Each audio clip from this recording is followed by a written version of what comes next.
Hehe, welcome back sa Lemoan. Ngayon ay gagampanan natin si Fenrir, ang walang katapusang hari ng lobo na kalalabas lang.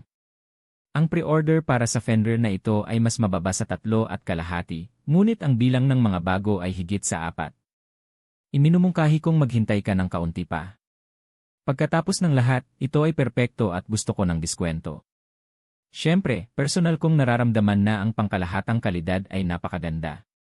Karamihan sa mga kombinasyon ay medyo makinis. Ang mga masikip na spot ay puro sa mas makapal na bahagi ng frame. Madali silang malulutas sa pamamagitan ng pagdikit ng tuol o paglalagay ng smear.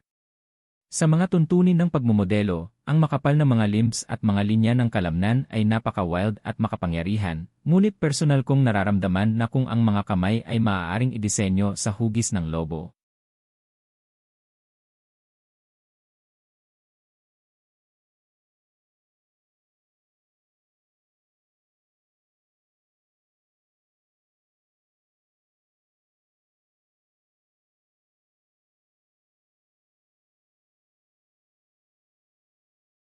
Sa pagkakataong ito, ang sabungan ay idinisenyo sa gitna ng dibdib.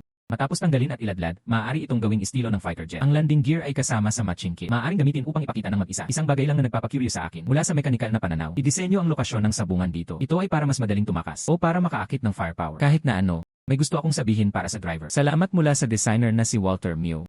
Sa mga tuntunin ng armas, dobleng espada at dobleng baril. Almost ordinary. Sa katunayan, maraming mga paraan upang maglaro. Ang nakatagong universo. Ang una ay ang pangunahing sandata na tinatawag na spray up sword. Hindi maintindihan ang kahulugan. Matigas na tuktok na may dalawang saksakan ng hangin. Maaaring magbigay ng tiyak na dami ng propulsion kapag umaatake. Magdulot ng mas maraming pinsala. Pumatay sa isang suntok. Ang puting baluti sa harap ng hawakan ng espada. Maaaring iunat pababa na may linkage. Sa puntong ito na-unlock na natin ang pangalawang uri ng mahusay na espadang ito. Hilahin pataas ang takip ng baluti sa itaas ng talim ng espada sa kabuuan. Maaari kang maglabas ng isang matalim na kutsilyo mula dito. Hindi ko inaasahan. Ang dakilang espada ay agad na nag-transform sa isang scabbard. At isa pang malaking espada. Ito ay talagang kombinasyon ng buntot ng lobo ni Friel at ang kasamang kutsilyo. Ipitan ang dulo ng hawakan ng kutsilyo. Ang itaas na buntot ng lobo ay dumudulas pasulong upang i-unlock ang paghihiwalay. Ang buong buntot ng lobo ay konektado sa pamamagitan ng maramihang mga kasukasuan ng bola. Ang anggulo ay maaaring malayang ayusin. Gayahin ang estado ng tail swinging. Ang pag-install ay napakasimple din. I-recycle lang ang hilt sa dulo. Ilantad ang bola. Maaari itong ikonekta sa butas sa likod na bahagi ng baluti ng palda. Ibalik ang hugis ng buntot.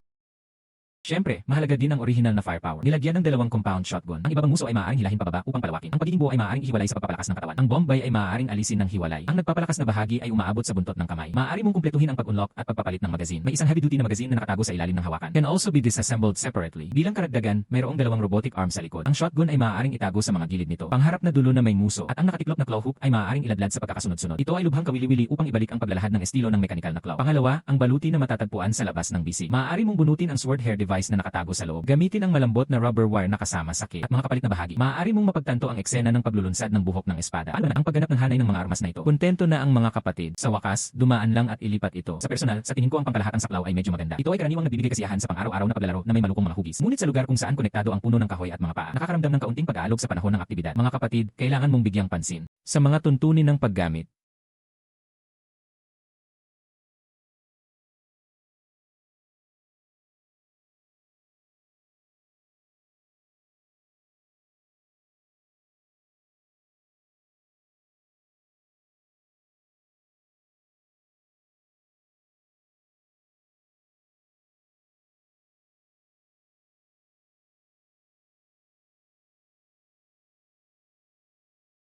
Nakaka-eye-catching talaga itong si Fenrir. Hindi lang mayaman sa gameplay, ang disenyo ay mayroon ding maraming mga natatanging tampo. Kung maaari mong tanggapin ang ligaw na estilo, kung gayon ay tiyak na hindi ka bibigwin nito.